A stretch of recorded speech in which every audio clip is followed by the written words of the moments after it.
White Castle, no burgers here. Cocaine come by every meal. Hit your face like a tennis drill. Cardi case, I'm a menace still.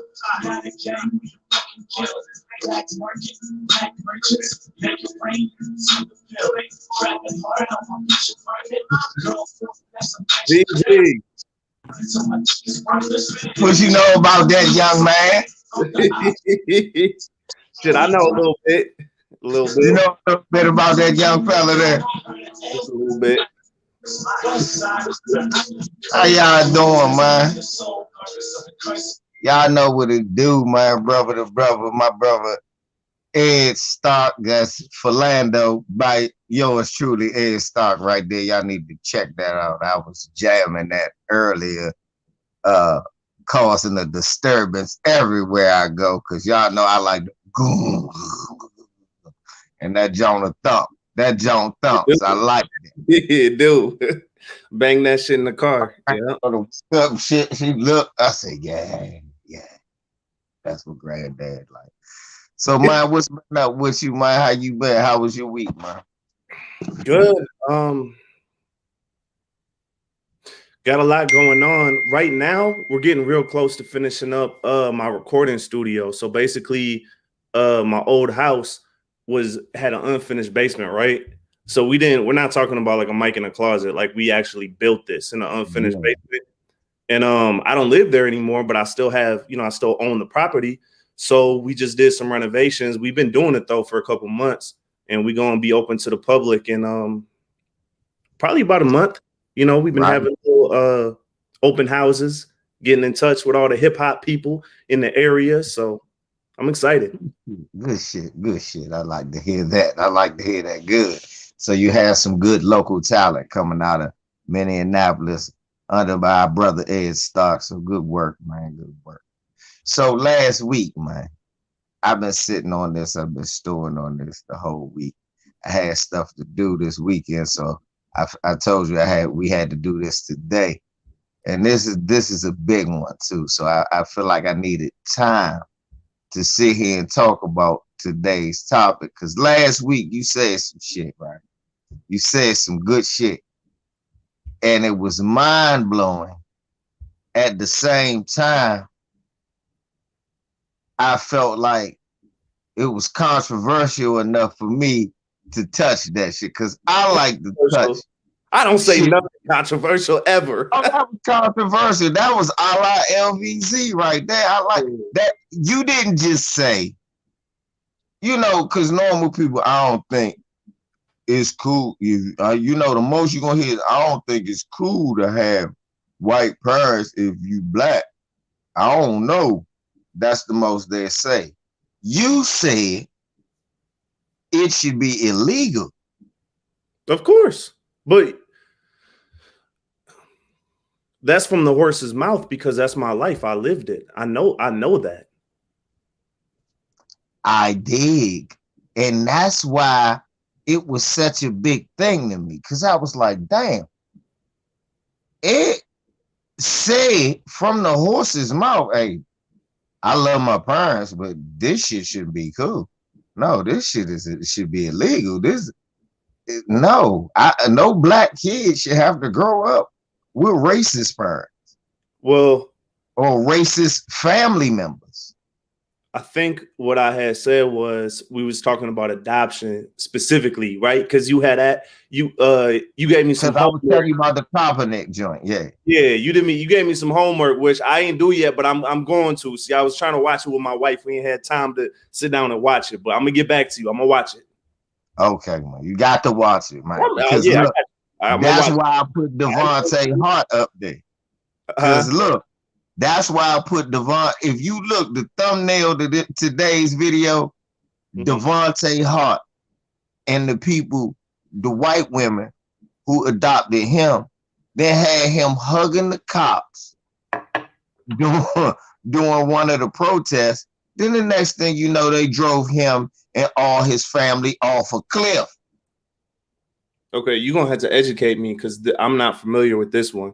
Okay, let me go ahead and show you Devonte Hart. Okay, Devonte Hart How became long ago? famous. Huh? How long ago? Help me out, chat room. Help me out. I'm watching y'all. I'm watching y'all. It ain't. I know we shadow banned, so I know we getting in here slow. Let me look at him. Devonte Hart. Devonte Hart. Trying to do some research real quick too. Real quick. Okay. This is Devonte Hart, man. Right here.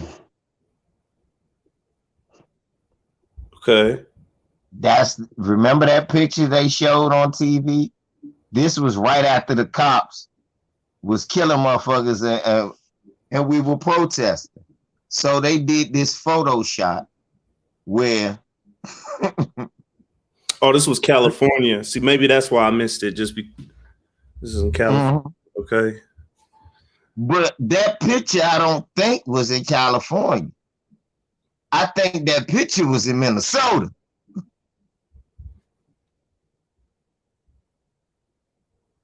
No bull. So look. Yeah, I'm just reading the headline. So break it down for me. What happened? So basically, they did this photo op. What's up, Danielle? They did this photo op where they put that picture of that boy hugging the cop. Turns out he was adopted by 2 white lesbians and told him to go hug that white cop. Comes to find out, later on we hear that this boy was driven off a cliff with his 2 sisters by these adopted white people. And then stories start coming out how they was starving him, abusing him, leaving him.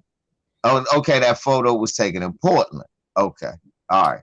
And they were starving him, abusing him, and all sorts of wicked things they were doing to these kids, and nobody would ever help them. I mean, my face isn't changing because I'm not surprised. Yeah, I know. So a white lesbian couple, that's a double whammy. So they exactly, really, he exactly. Really mm-hmm. So, and this boy was sneaking out to the white neighbors asking for help and shit, and nobody would do nothing. Until one day, these lesbians, Thelma and Louise, these black kids. So they committed suicide? They died too?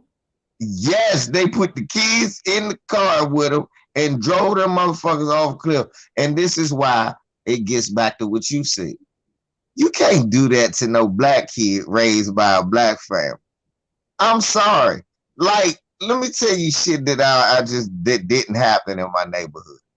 Kids don't die in the car because they locked in the car. Know why? We get the fuck out the car. You know what else don't happen in our neighborhood? Shit like that. Know why? Because the kids after a certain age ain't going. They just not going. See, these kids were raised to be passive aggressive. No, don't be like that. And these kids were dark-skinned kids, so they were adopted by these white people. What type of leniency do you think that these children were taught? These children were not taught to be fucking rebellious towards white supremacy. Why would they? So when I look at that, then I look at the Kaepernick situation. I said, damn, the best situation you could get is some Bernie Sanders white people, and they still white supremacists. Right. You see what I'm saying? The best situation you could get is Bernie Sanders white people, and they don't get it.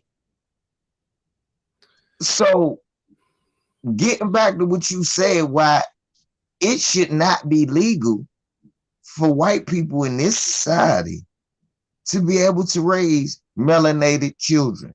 Some black family member has to be able to intervene. And if they cut off all of the black family, because a lot of times I see that, right? I see that personally. I told you I have a family member who personally was disconnected from his son when his white girlfriend got a when his former white girlfriend got a white boyfriend. He never saw his kid anymore until the white boyfriend was like, I don't want this nigga kid. And her family was already full of white supremacists. So she dumped them off on his sister, his little sister, and she kept his son for 3 years. Until the sister was like, look, bitch, you had to pay some child support or something. She tried to come back and get him. Then the school took him and gave him to the black family down there in Jacksonville, Orlando area. So I'm surprised they got it right. But so that, I don't want to say his name wrong. Was it Devonte Hart? Yeah. That's an extreme example. When I said what I said, and I still stand by what I said, I was talking specifically about white folk adopting black children. I'm not going to go so far as to say that if a white lady has a black son like me, and there's there's millions of us out there, your son or daughter is black. They're not black and white. They're black. Even if they're white passing, they're still black genetically. So I take issue with the adoption part. However, I will say that if Ed Stark ran the world, or not any like-minded individual, I think that like in my specific example, I had no black access to black family members whatsoever. And that's exactly what I'm saying. That right there, to me, unacceptable. But there should be, and people are going to say crazy. It should be something. This is where I'm coming from. In situations such as yours, I don't give a fuck who it is. It's supposed to be some type of surrogate that's supposed to be found to come around to be your advocate, because even your mom is not going to get it. I would, like, I think I mentioned this. I come from a psychology background. That's what I actually went to college for, right? Excuse me, minored in philosophy. So I feel that the adoption thing should never happen. But in a situation where you have moms, or in a rare situation, it could be flipped, right? It is possible. You have white dad. I just know that, and that shit, I wanted to follow this white man. And put him in the chokehold. There should the girl. I would argue that there should be some type of intervention on behalf of the state, because even if you're being raised by your biological parent, and that parent's white, and you're not white, and all your family members that you have contact with are white, you will endure child abuse. But I'm not saying you'll get beat, and I'm not saying you'll get. No, it could be psychological. No, what I'm about to say is psychologically. I'm about to say the identity crisis you got to go through is horrible, because it's going to be a situation where you see they talking about black people, and you're like, hold the fuck up, I'm sitting right here. And that, look, that's me making the best case scenario. Right. It's a worst case scenario. Seriously, I'm not saying that was the worst I could think of. That's me making the best case scenario. There are so many other situations and other things you hear from brothers like you, brothers and sisters, like, bro, no. It's like here in the DC area, most kids who are mixed are still around. Well, most kids who are black with white parents, they are still around the black parent. The black parent is not separate. As a matter of fact, most of them live with the black parent. But in the event, because I got a buddy, Matt, that's white, and his brother's black. But he don't live with the mom. He live with his dad. And it was because one day I was like, hey, man, why your brother don't stay with your mother? I said, because my mother, whole fucking family racist. Yeah, and that's pretty much the opposite of up here. Myself and pretty much all, like, I'm even thinking in my head about like people I knew, not even like grew up with, but like, let's say people I met in college. All the light-skinned people I know was raised by white people. And a lot of times they didn't have no access to. I can go on my phone right now, and there's a lot of light-skinned cats I know, men and women, who don't have any access to black family members at all. Then that's normal out here. I know white people who have, for instance, a black grandbaby, and that child's father, I don't know what the deal is, but he's not involved. So you have a whole white family, right, raising this little black boy. And these same people I know, because I had to snap out one time on the grandma, because she works at a store that I go into a lot. She'll get drunk and her favorite word is the N-word, right? And she is responsible for raising a black grandbaby, and she literally don't understand what's wrong with that. And that's common up here. That's the norm. And that's what I'm talking about when I say I don't know what goes on in the house. I'm not saying people's getting beat up or touched on or nothing, but that's child abuse. CPS will come take your kids if they think that you're psychologically abusing them. I don't know. I think we lost VZ. So I'm gonna keep it going, but I have to be honest. On my side, I can't read the chat, so I don't know what's going on. Oh shit! Man down. Save our shit. Okay. And this is a little bit of a tangent, but until VZ comes back, I'll just say this too. Over the weekend, I was talking to one of my Puerto Rican homies, and this doesn't necessarily have to do with black kids being raised by white people, but it's similar, it's parallel, right? And his wife is black, and he was telling me he feels guilty, right? Because he brought some people around, some of his friends, people he thought it was his friends, this white, and introduced him to his wife. And, you know, it's this thing where they just hang out now. They're all friends, and that's cool or whatever. But I guess one of them, in front of him, to her face, told her, "You're one of the good ones." And that is, you know, we're not talking about kids anymore, but that's the type of abuse that I'm talking about. That's the type of shit I'm referring to. Shit that I've heard many times as an adult, but for a lot of us that was raised by white parents, that's not just something you hear as an adult and you know how to deal with. That's something you internalize because that's what you're raised with. And that's the fucked up part.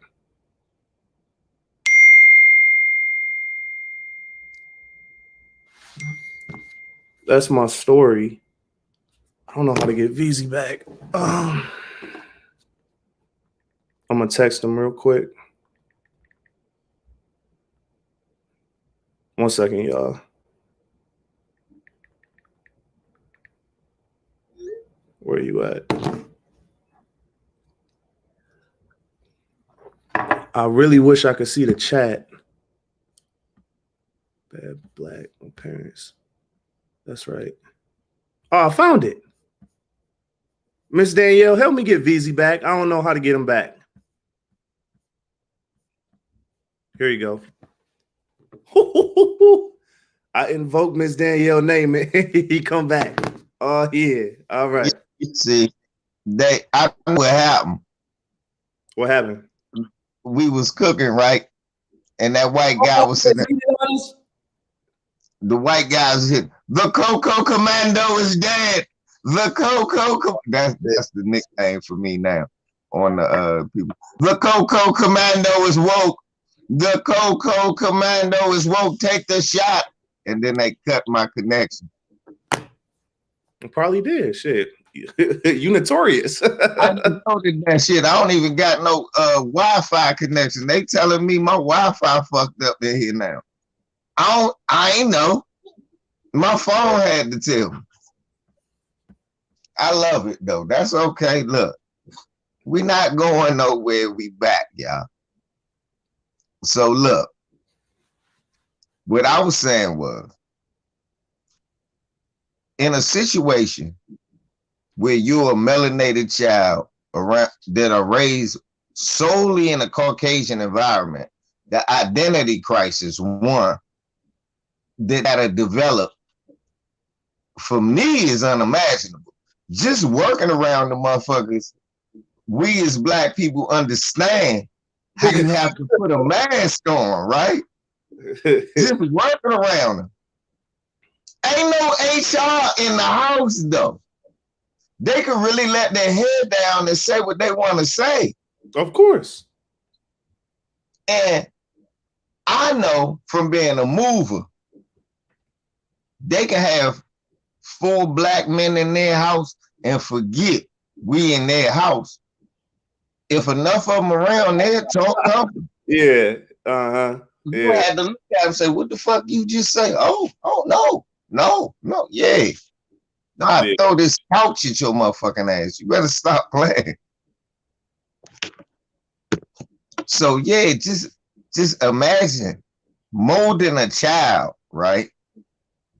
I know, like my granddaughter right here. It's stuff that I teach her that since she was a little baby, she still does. Like when she drink herself, she go, because I do that to her. But when she kisses me, she go, mwah, because I do that. Look, she laugh. Yeah. So it's little stuff that she just knows from me teaching her little stuff like that. Well, imagine teaching a Black kid how to hate himself. Having unfettered access to teaching a Black kid how to hate himself. And I just think if you're a good parent, regardless, like if you really are sincere, if you're a white person that's sincere about the best interest of your Black child, you would want to have that other perspective around. But in a lot of cases, like you say, I find that whole side of the family is shout. And in my situation growing up in a Black family, even if you got a deadbeat father, you don't got a deadbeat aunt. You understand what I'm saying? You got a deadbeat cousin. You don't got a deadbeat grandma. Right. Yeah, that's true. Like my father, like my cousin, he never met his father, right? We had never met his father, but I know his aunts. I know his grandmother. I know his brothers and sisters. I finally seen his father when I was like 14. And to be honest, yeah, he never had a relationship with his dad, but he knew his dad through the other side of his family. Right. And the same with me. No, it's just the way my brain works. How many movies can you think of, or TV shows, where in it the characters, like part of their story arc is, I need to find out about my dad or about my mom because I never met them. But we're talking about all white people. And it's like the whole premise of the story. And I think, I'm sure that resonates with a lot of people. So multiply that by 1,000, because you're not just, I don't know my daddy or I don't know my mom. You see what I'm saying? You don't know anything. You don't know about your history, your identity, nothing. You have to learn everything by getting fucked up in the real world. You have to learn everything by eating their shit. And a lot of us are not going to survive that, right? Exactly. Some of us will, but a lot of us are just going to turn. Majority. Nah, that type of pressure it can make an edge stop, but more than likely it's gonna make a fucking light-skinned Candace Owens who's serious, not nobody that's just grifting. Yeah, I get what you're saying. I thought you was light skinned, yeah. Yeah, you know what I'm saying? Yeah. And one that ain't the one that's serious, not just grifting. Right. So that's what I'm saying. Yeah, I've always looked at, like, I told you I was at work. I saw this white guy with this little black girl walking, and she was probably a few years older than my granddaughter. So she's probably 4 or 5. And I'm seeing this little girl, and I see her hair up. What the fuck? And I see this white man walk with her, holding her hand. He walking on, and he's dressed. He's got his little suit on. He ain't dressed, you know, to the nines, but he looks neat. And she looked like he could do better than that, right? And then I started noticing. I dress my granddaughter. People think my granddaughter is my daughter because I buy her some of the best shit, like I used to buy her mom. I want my kids to look fresh. When we going out, they dress nice, I'm dressed nice. I don't see that when they have black children. I see that when they got white kids. Even if it's a white fresh, you know, he might got a pair of Crocs on with some black socks and a tuxedo on. Might be some goofy shit, but that's fresh for them. But when you see a black kid, it's normally some denim colored dress, their hair's never done, socks that don't match, and high waters on the boys.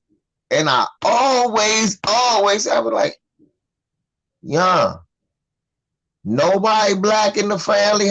He the only black person in the family. The kid. So I just think, man, really, man, when we see situations like that, I felt like pulling that white man to the side and say, first of all, man,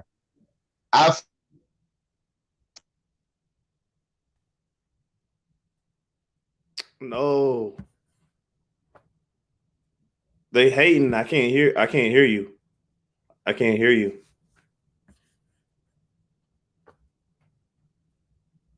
I literally can't hear you. They hating. They cut the audio or something. Shit, can y'all hear them? Touch that. How about now? Yeah, now I can. Yep. Okay.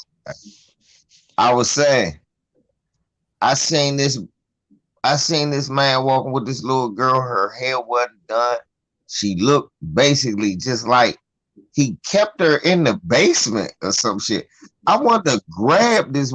If I wasn't at work, I would have grabbed this white man and said, excuse me, hey, look, man, this don't look right.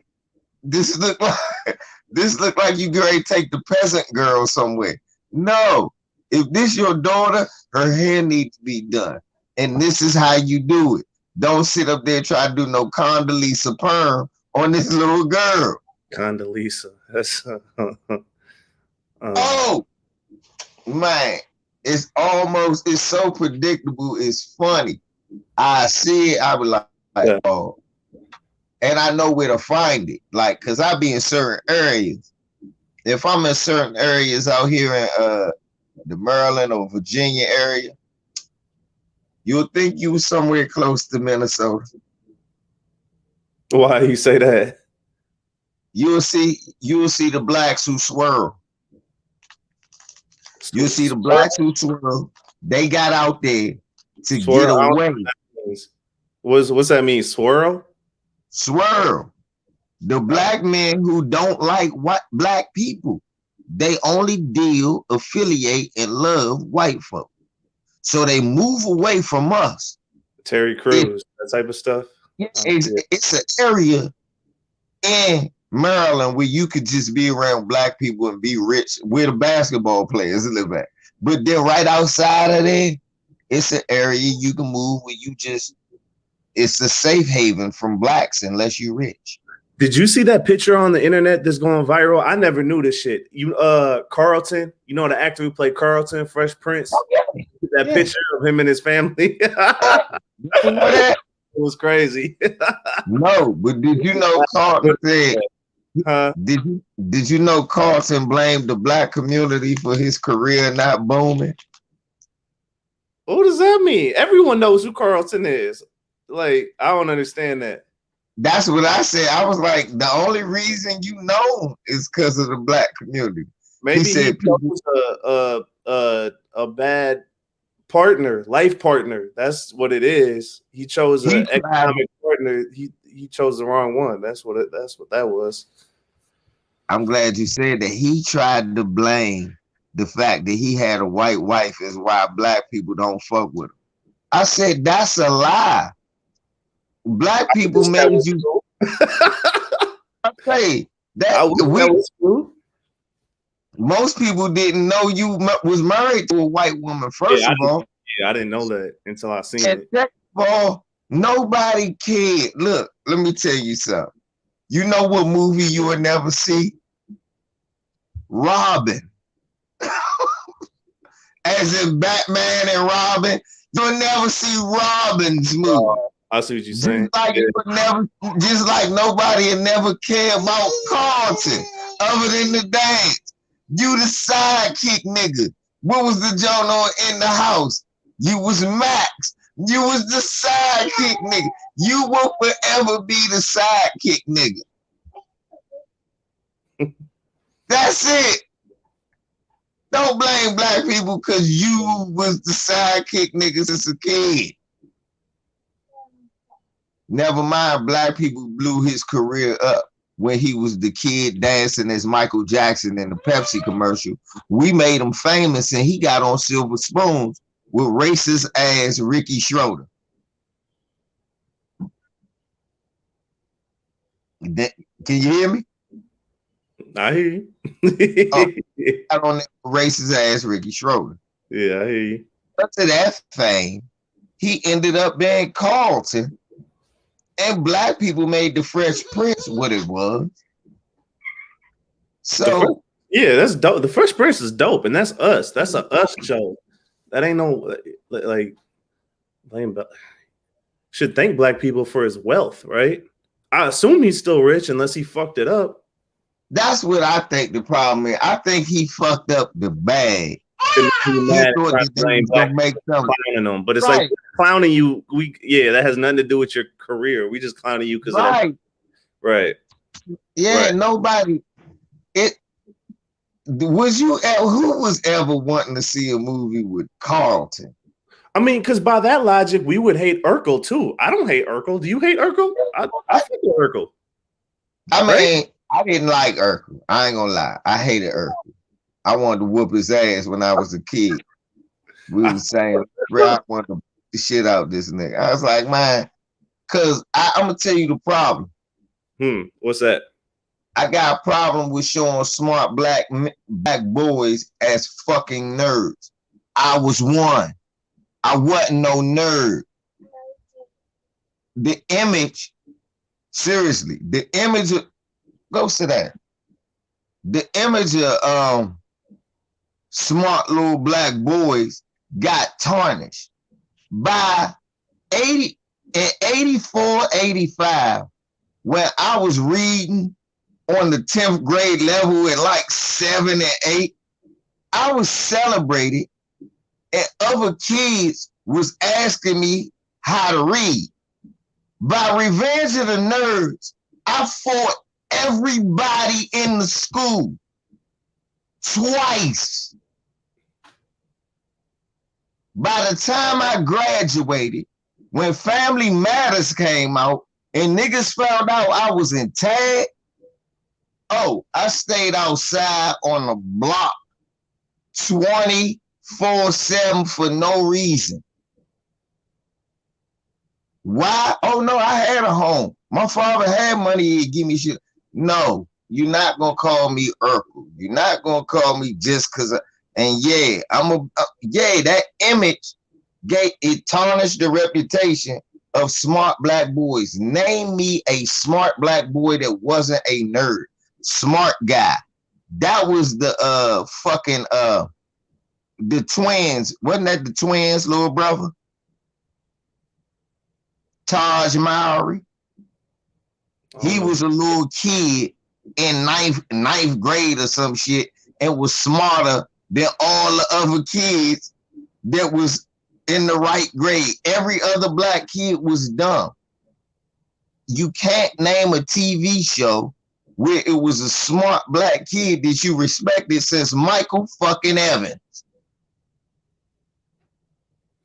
Who was the one with Everybody Hates Chris? That little moist motherfucker. Yeah, I hated Chris too. Fuck Chris Rock. That little moist ass nigga. Fuck him. I never liked Chris. I slap. Fuck Chris Rock. Nigga, they ain't do nothing but hang around a bunch of white boys. Shit. I knew I ain't like that show when he had a white friend. Cause I ain't had one of them coming up. Oh, man. They ain't live nowhere near our neighborhood. Like they watch that old Dave Chappelle special when he says, "Our white people walk around here now." I remember they used to look at DC from binoculars. So in the neighborhoods you grew up in, it wasn't no white kids at all. Not one family ever. I can't imagine that. That's crazy. In the neighborhood, watch this. Hey, we never saw a white kid till 4th grade. Steve Poe. He lasted 2 months. Was never a white kid from from nursery school to 6th grade. The closest was Terrence Murphy. He was light skinned like egg. We never saw none of his white family. He lived with his whole black family. I know nothing about that. I can't even imagine that. And he grew up around us. So Terrence don't know. Terrence got long ass dreads. Me and Barry be over his house and shit, chilling. Shit, nigga got chickens in the crazy. But bro, yes. All right, let me give you a better example. So I was always in tag, which was talented and gifted. So I was in like college courses. They was always prepping us for college courses. So my father and me moved to PG County, which was Maryland, which at the time was becoming 70% black. So it was still white people out here, but not where the fuck I went.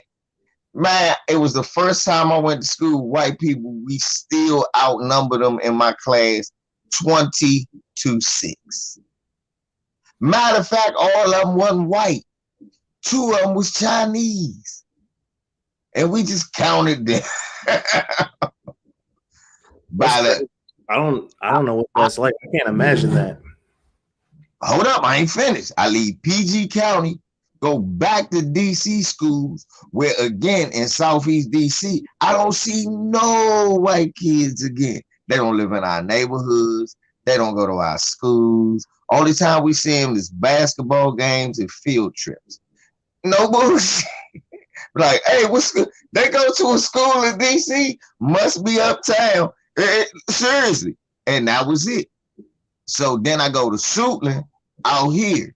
I'm like, finally, I'm back at PG. I know I'm gonna see white kids. Let me give you the graduating rate. 3,000 kids was in the school when I was graduating. 2,914 was black. 67 was other, and the rest was white. Shit, sounds like a holy place. Yeah, let me tell you. We went to, so when we in 93, we looking through the yearbook at Suitland, bro, 81, it was predominantly white. You start seeing the change over 87, you didn't see no more white kids in the yearbook. But after like 93, 94, you don't see white kids in the yearbook. They don't live around here. If you do, you see one that came from the military base and they fucked around and looked, say, hey, this apartment looks cheap, and accidentally moved in this neighborhood. That's it. I don't know what that's like. So when I went to Atlanta, that's the only time. It was kind of like that in New York, but it was different because in New York, like, there's like, I didn't see a whole lot of white people, but there's so many different. I saw people. Me and my father just had a conversation. I'm glad you said that. That's what I'm trying. This is all foundationals here. I'm glad you said that. Me and my father was having this conversation yesterday. We was like, hey, where the Mexican people? When did they come in? Because growing up, we ain't seen none of them either. It's just us. What you got to understand about here is this one of the 13 colony spots.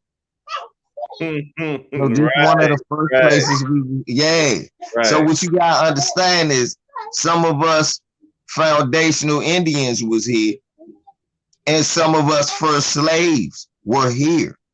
And we never left. Right. So here it's a whole new dynamic. And then we a million miles away from the Mexican border. So how they gonna get here? Motherfucking Cubans and Puerto Ricans either stop at Florida or go all the way to New York, but never stop here. And we don't roll out the welcome mat for you, neither. I ain't gonna lie. We don't. Washingtonians do not roll out the welcome mat for that. Man, look. It was a joke called City Under Siege in '88 that came on TV. It was because the murder rate in DC had if you don't go sit down. So the murder rate had jumped so exponentially that they had just made a special devoted to the murder in DC, City Under Siege. What it really was Jamaicans that came down here trying to overrun the drug scene. And they killed some people. And we commenced, my family members and other people's family members commenced to murder Jamaicans to the point where motherfuckers down here don't say they Jamaican for fear that it was a reprisal. That's how real it was down here. We don't take kindly to none of that shit. Seriously, we don't. We just like foundation. People from Carolina come up, that's cool. They like distant cousins. But the first thing we tell them, don't bring that Geechee shit up here. Niggas be like, what? Kissing white man ass. We run up here. Ain't no coming up here trying, oh, yes, about we'll fuck you up. You'll never have friends. You won't. You won't have no friends kissing ass out here. We didn't grow up like that. We don't understand that. We like, what the fuck you doing that for? I don't want to switch the topic because I know we're supposed to be talking about like black kids being raised by white people. Good. It's crazy. So I've only seen that like once. I would literally say Atlanta's the only place I've been to. I ain't never been to DC. Where once we left the airport, it was all black people. I think I saw like 2 white girls, and they clearly like black dick, so they don't even count, right? But the thing is, as pro-black as I am, what I began to notice, and I noticed that this stuff because of doing music, because I go out of town and tap in with other rappers, and we shoot music videos, do all that kind of stuff, and so I see things that I wouldn't see because I think it's a Midwest thing. I have no desire to leave Minnesota at all, even though it is the way it is. It's just, I don't know. It's all I know. Like you know what I'm saying? I have no desire to just go move somewhere. I visited Atlanta. I would not want to live there just because I don't know what's going on. I'm too yeah, I'm not. I guess I'm just not that fucking advanced. No, it's no place like hey. But the thing is, what I learned was when I seen how that is, a lot of my rhetoric might not make sense to someone who lives in an area where all the police is black. You see what I'm saying? Because in my world, I've never experienced that. I don't know what it means to have the entire police force and all the, you know, people working at City Hall, the mayor, the this, the that, all black. And when we do have black politicians or like a black, whatever, a black cop, for example, I'm not convinced that they're black. I'm not convinced that they're psychologically black. They might have black skin, but I have to know everything about them. But see, let me tell you something about that. Doesn't really, you know what I'm saying? It's interesting because let me explain that to you though. Yeah. That's the dynamic that I have. That's the different that's why people like, damn, why he so because I understand it's certain jobs you don't do. Like I got a cousin that's a cop that we just literally stopped talking once he became a cop. And his father explained to him, he should. He shouldn't want to talk to you. Because as far as he's concerned, I understand where he come from. You sold out, son. You did. Because we still understand that that's dead system. That's why the song I wrote, Racial Profiling, was about black cops profiling me. Because that's what I had to go through down here. A lot of times you would be pressed out and get your ass. Like, that's why down here we love fuck the police. Black police showing out for the white. They always was whooping ass out this job, kicking niggas in the chest, bulldog, taking them in, talking to their little buddies. But when you get in there, it ain't nothing but black people. They just doing the white man bidding. And that's when you realize that, man, anything that worked for this system ain't shit. You just a bunch of slave catchers. Y'all proud black slave catchers. See, and that's how I feel. And this is something that we probably talk about this at the barbershop every single fucking time I get my hair cut. No matter what we talking about, somehow the conversation always goes towards us. Probably because there'll be someone else who walk in and that's what we end up talking about. But I don't believe that you can be black, not for real, and be a police officer. I would go as far to say is you can't be a public servant. You can't be a mayor. You can't be a governor, because what did Barack Obama do for black people specifically? Only for black people? He didn't do nothing. So if the most powerful office in the land has a black man who is clearly highly intelligent, and has a strong black woman who is clearly highly intelligent, and they had 8 years to do just one thing for just us, and they couldn't.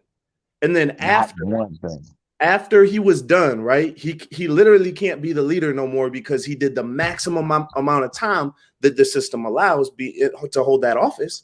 And he gonna say in an interview that the reason he never did anything specifically for black people was because basically his hands were tied by the other people around him. So what that tells me is you can literally be the president of America and be a black man and be smart and have a strong black woman by your side, but you're not ever going to be able to do anything black. So if you know that in that position, you're not really, him being the president isn't good for black people if he knows that he can't do anything for us. So if the president can't do nothing for black folks to help us, what makes you think that you're going to change that police system from the inside out? You're going to go into the belly of the beast and somehow change it. No, you're not. You're going to go in there with all your intelligence and all the power that you are blessed with in your melanin, and you're going to come out the other end a demon. Yep. And it doesn't matter how black you are. You send Ed Stark to the police academy, and 10 years later, I'm no good. I'm done. And I told my father, I said, the only way, I said, Dad, I can't be no police. He was like, I know, son. I said, nah, Dad. I said, the first thing I'm going to do it all wrong. I'm going to go to the white neighborhoods and pull everybody over and shit. I'm going to get locked up. And I said, look, I'm going to let niggas go for drug shit and ask them where their white bosses is and shit like that. I said, Dad, how I'm going to do that? I'm going to get killed in the line of duty. That's what's gonna happen to me. Just like who? The only black police officer we ever had and maybe ever will have, Chris Dorner. Oh my mama. Saint Dorner. That's the only one. Because if you was really with the shit, if you really black, you know what I'm saying, and you have all that power, you would do something. And he did something, and they rolled him up. But he the only one. No one else does anything. Ain't no such thing as good. Look, you see, my granddaughter is gonna have her way. She like, look, I'm gonna be in the show. You say hi to Egg, you see Egg. Man, but yeah, man. I mean that the good perspective, like when I was telling you about Black history. Think about what only thing people teach you about Mayor Marion Barry was crack. He smoked crack. He smoked crack. Oh, the people in DC crazy. That's why I said fuck Chris Rock. That was a mayor, right? Yeah, Marion Barry. You need to look that brother up. Marion Barry. He was we call him the mayor for life. Marion Barry was the mayor of DC since forever. When I was a kid, right? He became the mayor in like the 70s. And what he did for DC was revolutionary. He opened up they used to say he was corrupt. You know why? He started giving government contractors to regular black people. And they started calling them corrupt for that. Eh? I mean, just his whole life, his whole career, what he did was gave back to the city and gave back to black people. He made it mandatory. You could not leave elementary without learning some black history. African history in my sense, because like I said, he brought the talented and gifted program to where I was, and because of my grades and your grade point average, you got to be experienced to a lot of things. They taught us about African culture, the Harlem Renaissance, Scott Joplin, shit like that. I mean, music, food, our whole culture, just everything. So that was intertwined in my regular European curriculum during the day, but they were like, okay, LeVar Smith, Tamir Prairie, oh y'all got to go to tag. And for 2 hours out the day, we doing something totally different. That was my whole experience from, like I said, pre-K to fucking 6th grade. Then I get to Prince George's County schools. They eliminated black history. I didn't want to go to school. My father caught me cutting class, found out. This is how we found out I cut class. I had a 3.13 grade point average, y'all. That dropped down though. Well, I had a 3.73, then dropped to a 3.43, and then it dropped to a 3.13. And right when I graduated, when I was grade leave, it was 2.73. And he went, motherfucker, how you missed 36 days? Rah, you just stopped going to certain classes? I was like, yeah. But I would pass tests and my grades would be so high, I still average it out. He took me out of that school, needless to say, and sent me back to DC with all black kids, black history, Mr. Abdul Raja. You can't graduate DC junior high. That means you can't go to high school until you pass 1 year DC history, 1 year black history. And I was in the tag joint again, so I had it for 2 years.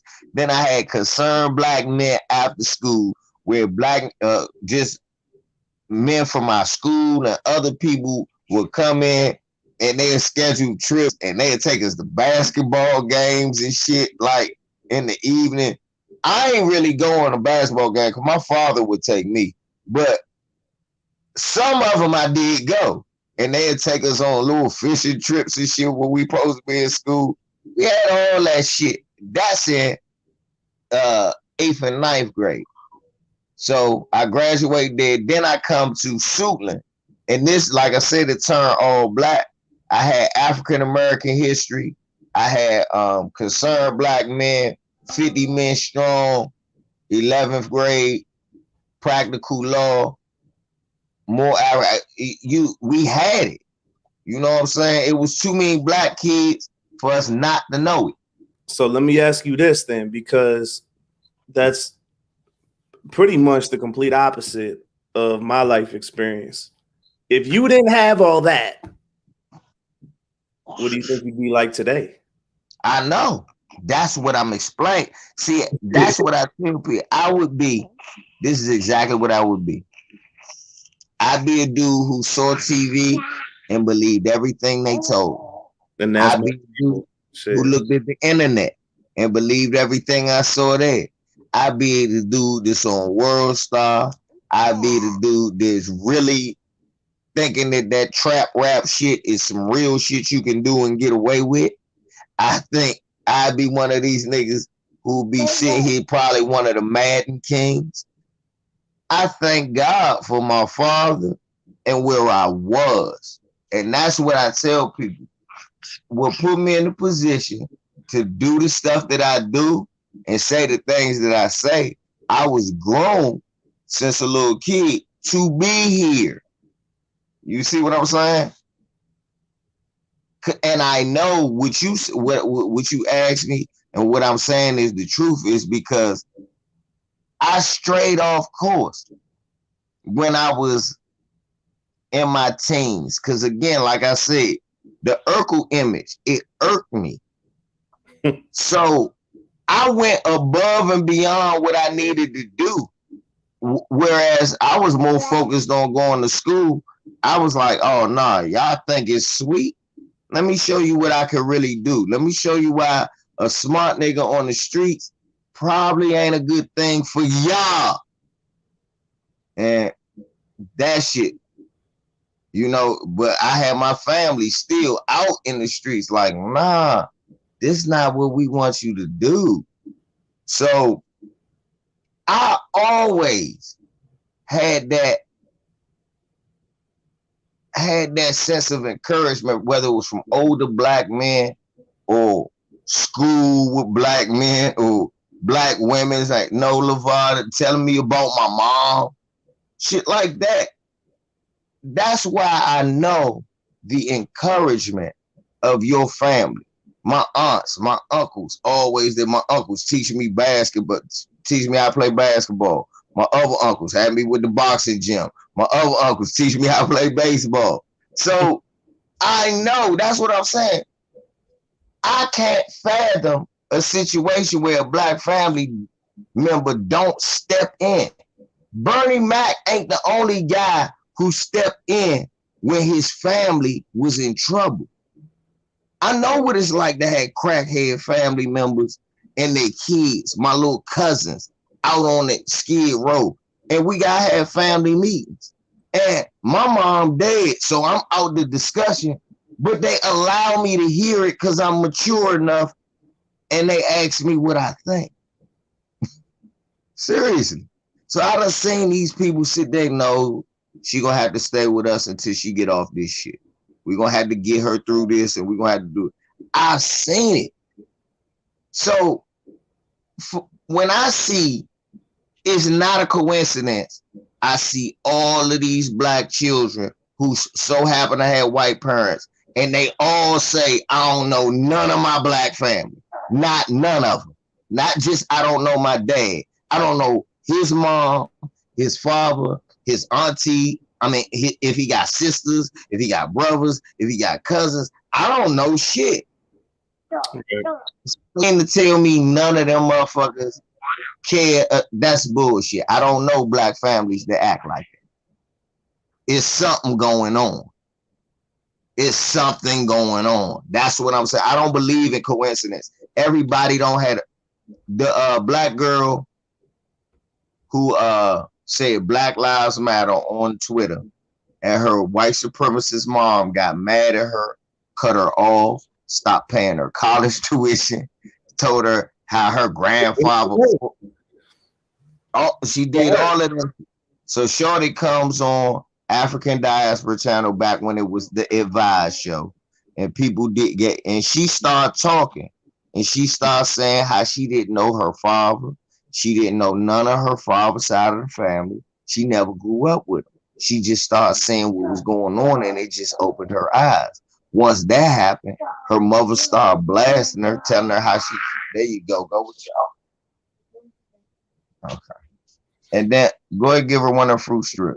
Y'all get some of the fruit strip. So she go, well, you know, she was always dissing my aunts. Cause Tariq always talks about how if a white woman, if you a black man dating a white woman, it's gonna always be some tension between the sister and the white woman. And it might not be your sister, it might be the white one. And if everything go bad, she gonna have the most vitriol towards that black woman. So she was just saying how her mom will always talk bad about her father, talk bad about her aunts that she never met, but she would diss them and basically shit on them as she was growing up. And then when she finally just one day said all she said was Black Lives Matter and stop systematic racism, and her mother disowned her and went crazy and said, you just like your mother, your father's people, and this, that, and the third. She probably better without her if that's how she reacted.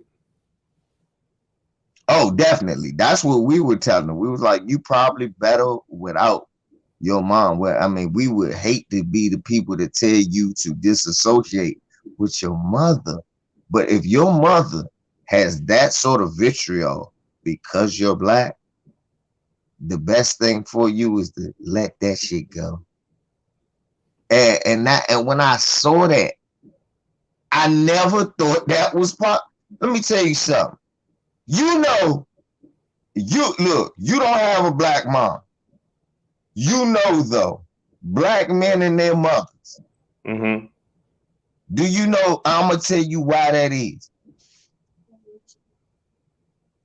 Get a check. Be innovative.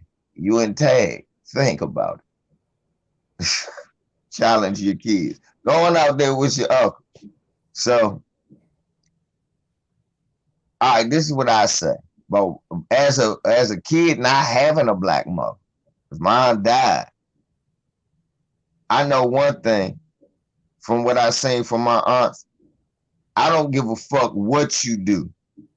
A black mother for a black son, short of burning down a church in front of her, she gonna forgive your black ass, man. She gonna love you no matter what. Look, I know niggas, they know that their son is a violent offender. Their mother, man, you know, he is my baby. That is my baby. My baby ain't do nothing. Lord, my baby. And they ain't so to see somebody just cut you off because of some words. Yeah, no, black mothers don't do that. I mean, I'm not. So when as we're talking about this, and I'm like, white people should not be raising black kids, right? But I'm not even thinking like that, because I'm gonna tell you right now, there's nothing I could say or do that would cause my moms to cut me off. But I don't know. That's just not the issue at hand. Like, right? Getting cut off is not the worst thing that could happen to you. I'd rather be cut off or cut someone off than join the enemy, right? That's worse. And that was her other choice. That was her only other. If you think about it, see, again, like I said, you might be in a better scenario than her. But the scenario she was in, because you're surrounded by white people who have this already, their whole clan obviously had, because she brought up granddad quick than a motherfucker, her father. So I said, oh, This is very telling. This racism runs deep in the family. And you were just being so what made you get with a black dude? Oh, you were being rebellious. You was at that rebellious state. Now you trying to cut this blemish off by whitening this kid up. That's what I see a lot of times. That shit is not fair to the fucking kid.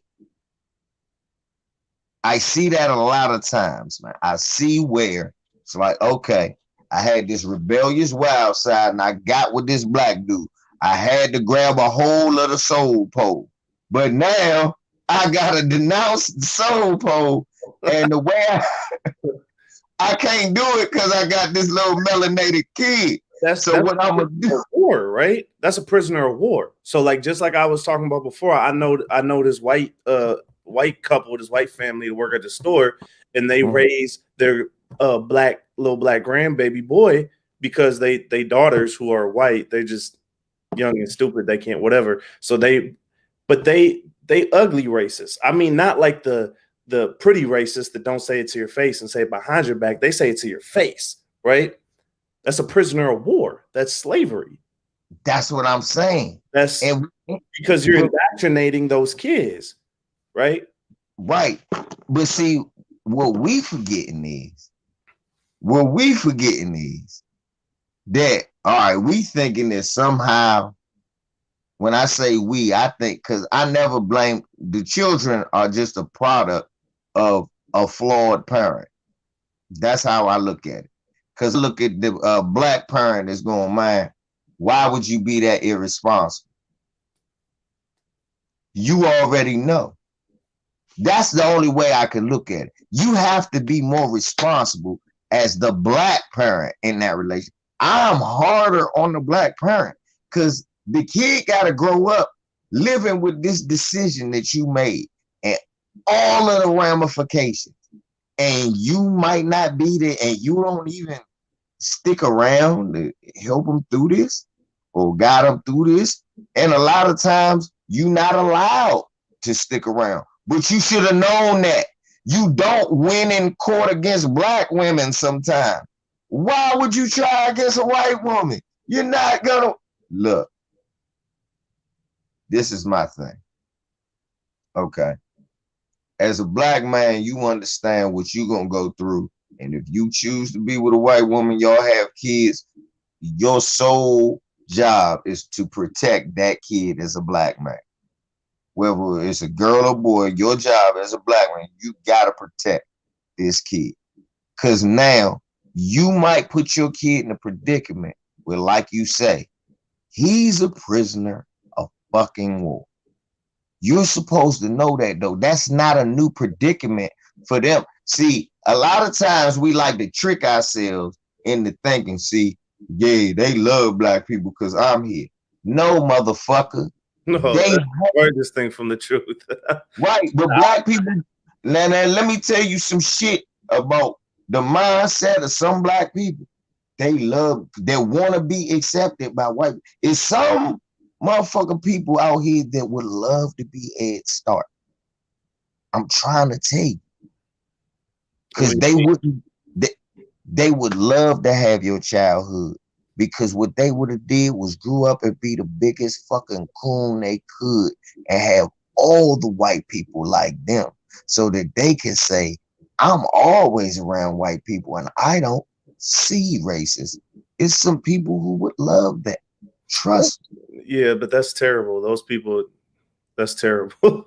What I'm explaining to you, Ed, is this. Black people, that type of person will get with a white girl, have a baby, it don't go right, and then they just out of the picture. There's no, but it can't go. There's no way that it goes right. Best case scenario, the child still suffers because even if y'all get married and there's no infidelity, everyone's getting along great, the money's coming in, so money's not an issue. You know, never forever. Schools, all this. So this is best case scenario, right? And mom and dad ride off into the sunset until the day that they die. That child is still most likely going to grow up with Kamal Bell as his dad. Yeah. You know what I'm saying? Yeah, That's probably the best case scenario. that's true. And so does that mean that that kid is not taken care of as far as having their needs met? No, that's not what I'm saying. But they're no He won't be longer an asset to what we need. they're no longer one of us because this allegiance matters, right? Yeah, Because yeah. at some point they're going to come across a situation and all that, in 20, I think I forget the exact year, but like 2050 or some shit, how it's going to be majority, like whites will be the minority. That shit doesn't matter. That shit doesn't matter at all. It's going to be worse, probably not better. There'll be more of us, but it's going to be worse, not better, as far as It's going to be more Mexicans trying to be white people, more Arabs trying to be white people, and more black people trying to be white people. All I'm saying is there's going to be something that happens, and that something is going to happen not once in their life. It's going to happen every second of every day, right? That they're going to be struggling against this, and they're going to have to choose sides, right? And so if you're in one of those households where mommy's black and daddy's white or vice versa, the allegiance has to go one way. This I'm mixed, I'm both bullshit doesn't work in the real world for anyone ever. It never has, right? So it's a matter of allegiance. And then what happens is over the generations, if that's who they become, if they're playing for Team Coon, Team Bootlick, what happens is any success, any wealth that's accumulated, any influence from that legacy, from that family over generations gets absorbed into the white community because that's who they're loyal to. So black man, right, marries white girl, her parents filthy rich. Her parents die, they inherit, they're married. He gets half. He's now a part of that wealth, right? So you say, oh, he won. He leveled up. It's, fuck the color thing. He leveled up because he got all that money. They have a kid. They have a bunch of kids. These kids look something like EDD STARK. They go through life. So they're genetically black, but psychologically, they're white. They're white. So none of that matters because in 2 more generations, all that melanin will probably be gone. First of all, all that money that, congratulations, come on, Bill, you married into the correct family or whatever that means, right? You hit the jackpot. But it's not black money because you're not loyal to us. You're not going to do that. But think about it, okay? You see what I'm saying? Yeah, but look, let's be honest though, because that scenario you said don't really happen. What scenario is that? Oh, the best case possible? Yeah, that's 1 million. No, but look, that normally don't ever happen where a black guy marries or a black woman marries white and then she end up with the money. What normally happens is like Kanye West situation. Yeah, it's normally a black man and a white woman, right? And think about it. Right. Kanye was crying bankrupt when Kim Kardashian was rich. Mm-hmm. How am I married to you crying bankrupt when you rich? That don't happen. Oh, that's because you get none of this Kardashian money. Right. He not leaving shit to you. Nigga, this is left to me. You better get out here and crank out some more albums, nigga, and sell them slavery clothes. That's what you better do. So that's what I'm saying. If you really think about that's what happened. And we got to stop fooling ourselves thinking we can love our way out of white supremacy. Motherfucker, do you really? Frederick Douglass was the slave master's kid. They have no problem having one black kid amongst all the rest of them as long as he knows his place. Let's just be honest. Let's be honest. We got to understand. We got to stop telling, oh, well, once you have a grandkid, she going to love black people. No, she's not. She's just going to have a black grandkid. Oh, this is what I was going to say earlier. It slipped my mind. So, and again, this is coming from experience. And it's not just white people, but in this context, right? Mm-hmm. White people will compartmentalize. So, for example, love is love. And what I mean by that is when I say my white family members that I love and they love me, and I know this, but I struggle with anti-Black self-hatred because of everything that goes around. We all do. It's a constant battle. They're racist by default. They have to actively fight that to not be that, right? Compartmentalize.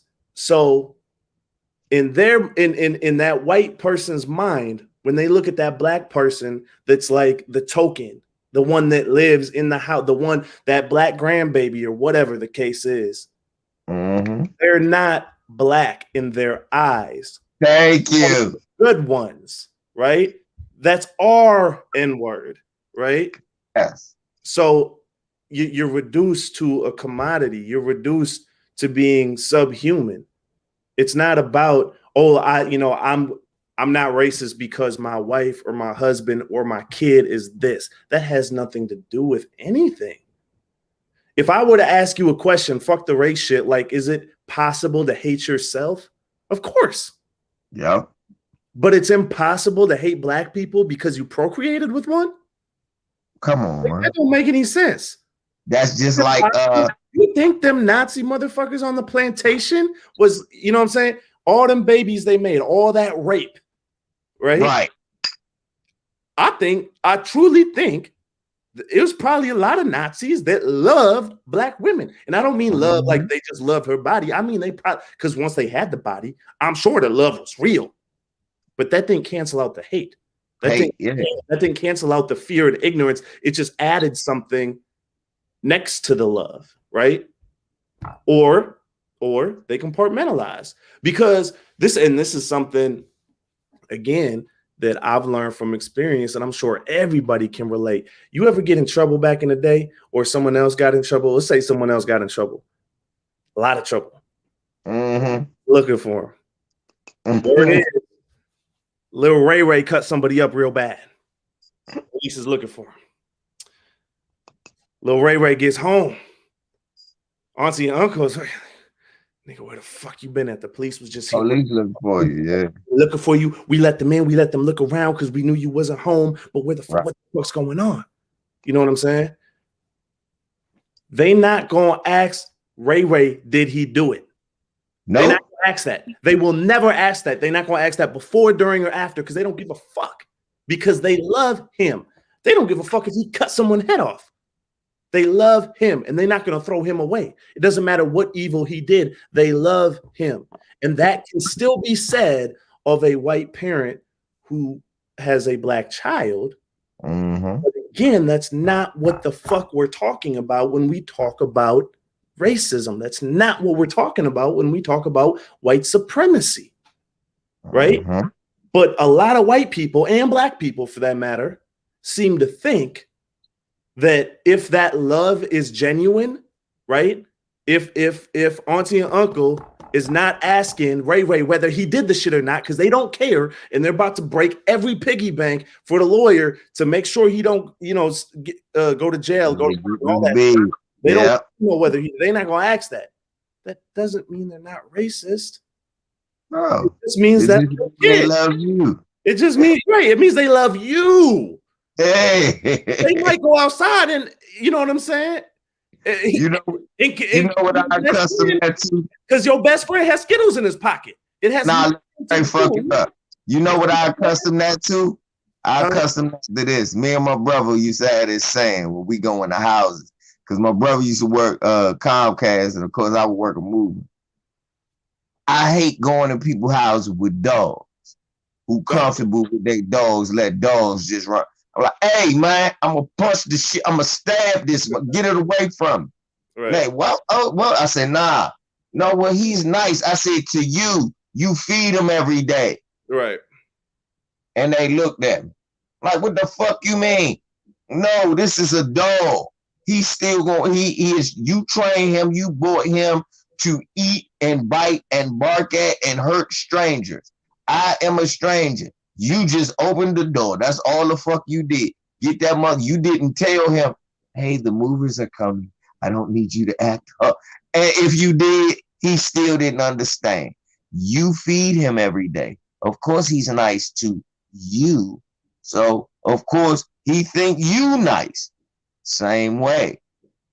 Now understand, and it's fucked up that we gotta dwindle it to pet. But let's be honest, who do they love more than their dogs? What do they love more than their dog? We know they don't love Michael Vick. That all this crime about look, all this crime about motherfucking Tom Brady. White folks ain't care about no touchdowns when Michael Vick was fighting dogs. It's true. Fuck football. We should cancel. We should never watch football ever again because a nigga was fighting pit bulls. Some accents. That's how they want. No more niggers fighting pit bulls. Well, hold on. We gotta put forward a solution though, right? Because we can't just sit here and say, all right, crackers, we're coming for you, babies, because you can't. We're gonna offer. You have to go. Let me tell you. All right, let me hook them up. White folks, if you don't have a real black friend, you're gonna have to go do the uncomfortable thing of meeting a real black person. Let me first tell you this. Don't get beat the fuck up, because you could get beat the fuck up if you go to a black person saying something wrong. So let me help you. Excuse me, sir. I have a son/daughter who is black. Do not say African American or not, because then the first thing they do that. Yes, don't do that, because the first thing a black person gonna do when you say African American is they know. Oh, here it comes. Here we go with this shit. They don't want to hear that shit. I have a black son, and his family. Unfortunately, I'm not close with his other side of the family, and I'm culturally, I have no clue. Let me tell you something. I'm one of the most militant niggas in the world, but you could break me down if you hit me with some shit like that. Because the first thing I want to tell you, Pepperwood, you don't get the fuck away from me. But if you tell me some shit like you got a black kid and you're culturally confused and can I help you? I'm like, do you got a girl or a boy? How old is they? Where they at? Okay. What you need? I figured it out. It just, you talking, I'm listening to you talk truth to me, and it should be part of reparations. White people with no black family members is not allowed to raise black children unless they get a black sponsor from a black approved black sponsor dealership. And the only motherfuckers that we're allowing to issue, you know what I'm saying, to get certified and trained in is the Black Panther Party and the Nation of Islam. Because we're not going to run the risk that you get like a Kamal Bell or a Terry Crews or Candace Owens type situation. Exactly. You got to pay. We need the more experience to make sure that counterbalances the white supremacy. You see what I'm saying? That should be part of reparations. So because this is what we gonna do. This is our community. You feel me? I'm got you. That's what should be on the bill. So here you go. Hold on, I got you. Watch this. People we still need money. Want to adopt or have black kids with no immediate black person. Yeah, I just figured it out here. Okay, that's perfect. So this is what it is. You gonna have to pass a pamphlet. We gonna give you 18 months of final calls. We know you like multiple choice. Who is Dr. Khalid Abdul Muhammad? What types of shit on there more than an 89 black child from you? Look, it's gonna be white people listening to Rizza Islam tapes and shit. I'm gonna get me one of those. No, I'm trying to tell you. That's what you got to do. Maybe we should make black people take that test too, though, because that way we could set. You know what I'm saying? We could really tighten up this ship. Hey, man. And if hey, fail, no. get a big Okay, no, hold on. Right Let here. me tell you the first. We're gonna do this. You need that scarlet letter. Hold up. Hey. I swear. Hey, here's the first place. No, we're gonna do that. But let me tell you the first place we're gonna send it. We're gonna send the test to Nigeria. Wait, what? We send it straight to Africa. Know why? What? Maybe they'll stop letting celebrities come over there and kidnap their kids. Oh man, that should be illegal. That should be super illegal. We're gonna send it straight to Africa. Did you hear me? I heard you. We're gonna send it to Africa. Right.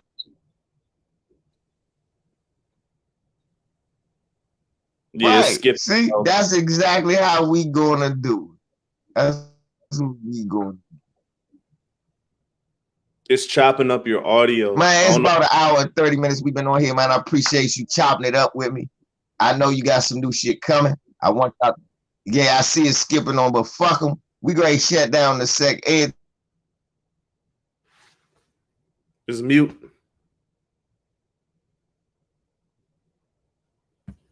It's mute, bro. I know you're doing the outro. Yeah.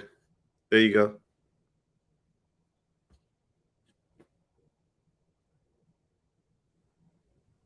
Oh, okay. Let me see.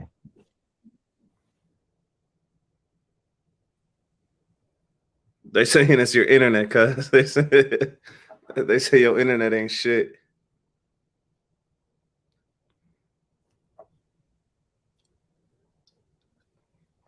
I can't hear nothing.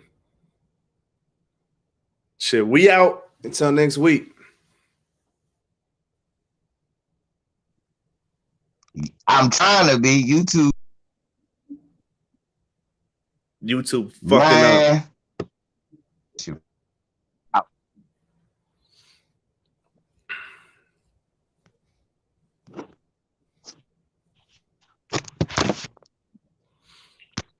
I see Miss Danielle said, what you got coming up? Let me say this quick before I get up out of here.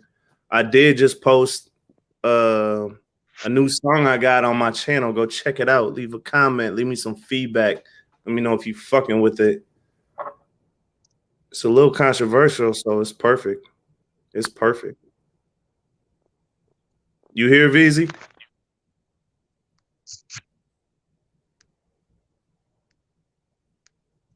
YouTube, eat a dick, YouTube.